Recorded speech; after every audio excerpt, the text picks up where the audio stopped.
Hi friends, మీరు ఎప్పుడైనా ఆలోచించారా అసలు మన ఇండియన్ సినిమాల్లో ఈ పాటలు ఎందుకుంటాయని?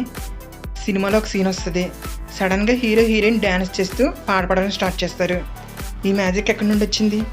అలా ఎందుకో ఈ వీడియోలో చూద్దాం.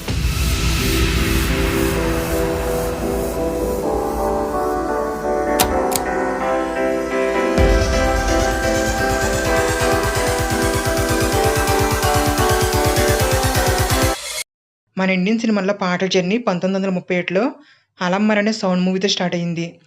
ఈ మూవీలో ఏకంగా 7 సాంగ్స్ ఉన్నాయి. జస్ట్ ఇమాజిన్ చేయండి, థియేటర్లో జనం మొదటిసారి స్క్రీన్పై యాక్టర్స్ పాటలు పాడడం చూసి మైండ్ బ్లో అయిపోయారు. కానీ ఈ ఐడియా ఎక్కడి నుండి వచ్చింది? సినిమా అనేది రాకముందు మన దేశంలో పార్సీ థియేటర్, నవటంకి, జాత్ర, యక్షగానం లాంటి స్టేజ్ నాటకాలు చాలా పాపులర్. మన సౌత్ సైడ్ అయితే బుర్రకథ, హరికథ, యక్షగానం లాంటివి చాలా ఉన్నాయి.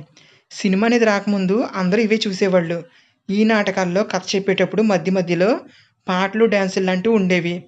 ఈ నాటకాలను అలా చూసిన జనం ఆల్రెడీ కథలో సాంగ్స్ వినడానికి అలవాటు పడిపోయారు.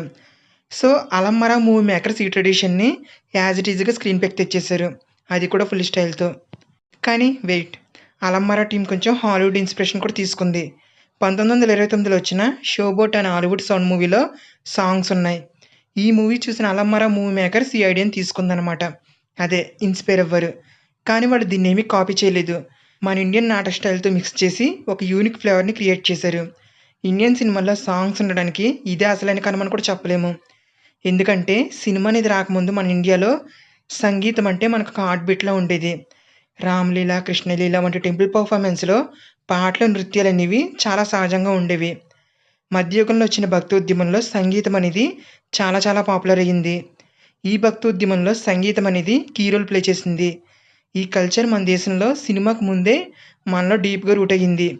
అలమ్మర మూవీ మేకర్స్ ఈ సాంగ్ సాంప్రదాయాలను డైరెక్ట్గా కాపీ చేయకపోయినా మన సమాజంలో సంగీతానికి ఉన్న ఇన్ఫ్లుయెన్స్ని సహజంగా సినిమాల్లో చూపించారు.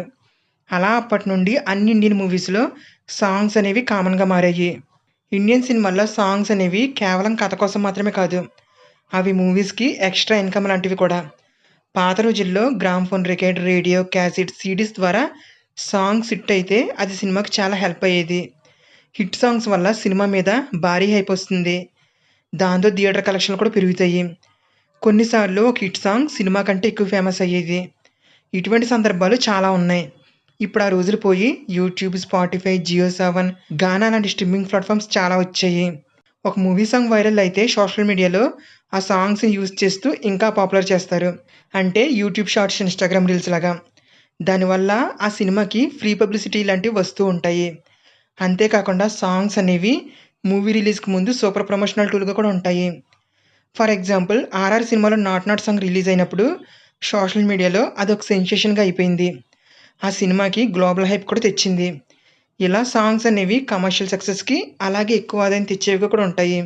ఇప్పుడు ఒక ఇంట్రెస్టింగ్ కంపారిజన్ చూద్దాం, సరేనా? మన ఇండియన్ సినిమాలు సాధారణంగా ఒక రంగుల ప్రపంచంగా, ఒక ఫ్యాంటసీ వరల్డ్గా ఉంటాయి. Sentiment, emotion, drama, action, music అన్నీ కలిపేసి ఒక మ్యూజికల్ ఎక్స్పీరియన్స్ని క్రియేట్ చేస్తాయి. కానీ హాలీవుడ్, యూరోపియన్, ఈస్ట్ ఏషియన్ సినిమాలు ఎలా ఉంటాయి మీకు తెలుసా? హాలీవుడ్ గురించి చెప్పాలంటే హాలీవుడ్ రెగ్యులర్ మూవీస్లో సాంగ్స్ అనేవి దాదాపు ఉండవు. వాళ్ళు నీటైన కథాంశం, స్టోరీ టెల్లింగ్ మీద ఫోకస్ చేస్తారు. మ్యూజిక్ ఉంటుంది కానీ అది ఒక బ్యాక్గ్రౌండ్ స్కోర్లా ఉంటుంది, అవెంజర్స్ లాంటి ఎపిక్ బిట్స్ లాగా. కానీ లాలా ల్యాండ్ లాంటి మ్యూజికల్స్ వస్తే వాటిని ఒక స్పెషల్ జోనర్గా ట్రీట్ చేస్తారు. నెక్స్ట్ యూరోపియన్ సినిమాల దగ్గరకు వస్తే ఫ్రాన్స్, ఇటలీ, స్పెయిన్, జర్మన్, ఇంకితర యూరోపియన్ దేశాల సినిమాలు ఫుల్ ఆర్టిస్ట్ వైపుతో ఉంటాయి. వీళ్ళు కళాత్మక, సామాజిక లేదా ఫిలాసఫికల్ కథల మీద దృష్టి పెడతారు. సాంగ్స్ అంటే అవి చాలా చాలా అరుదు.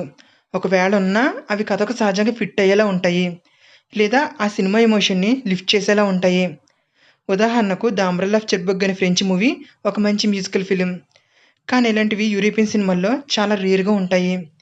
ఇంక ఈస్ట్ ఏషియన్ సినిమాలైన జపాన్, చైనా, సౌత్ కొరియన్ సినిమాలు మరో లెవెల్లో ఉంటాయి. సినిమా అనేది రాకముందు వీళ్ళ దగ్గర కబూకి, పేకింగ్ ఒపేరా, పన్సూరి లాంటి సంగీతపరమైన నాటకాలు ఉండేవి. ఎర్లీ సినిమాల్లో ఈ మ్యూజికల్ ట్రెడిషన్ని వాళ్ళ సినిమాల్లో కొంచెం తీసుకున్నారు. కానీ మన ఇండియన్ సినిమాల్లో లాగా సాంగ్స్ని కథలో రెగ్యులర్గా యాడ్ చేయలేదు. 20వ శతాబ్దం మధ్య నుండి వీళ్ళు రియలిజం, యాక్షన్, డ్రామా, యానిమేషన్ లాంటి విభిన్న జానర్స్ వైపు వెళ్ళిపోయారు. ఉదాహరణకు జపాన్లో అకిరా కురోసావా, చైనాలో జాంగ్ యూమా, కొరియాలో పాక్ చాన్ వాంగ్ లాంటి దర్శకులు కథ అండ్ విజువల్స్పై ఫోకస్ చేశారు. ప్రజెంట్ టీస్టేషన్ సినిమాల్లో సాంగ్స్ అనేవి ఎక్కువగా సౌండ్ ట్రాక్లుగా ఉంటాయి లేదా స్పెషల్ సీన్స్లో కనిపిస్తాయి.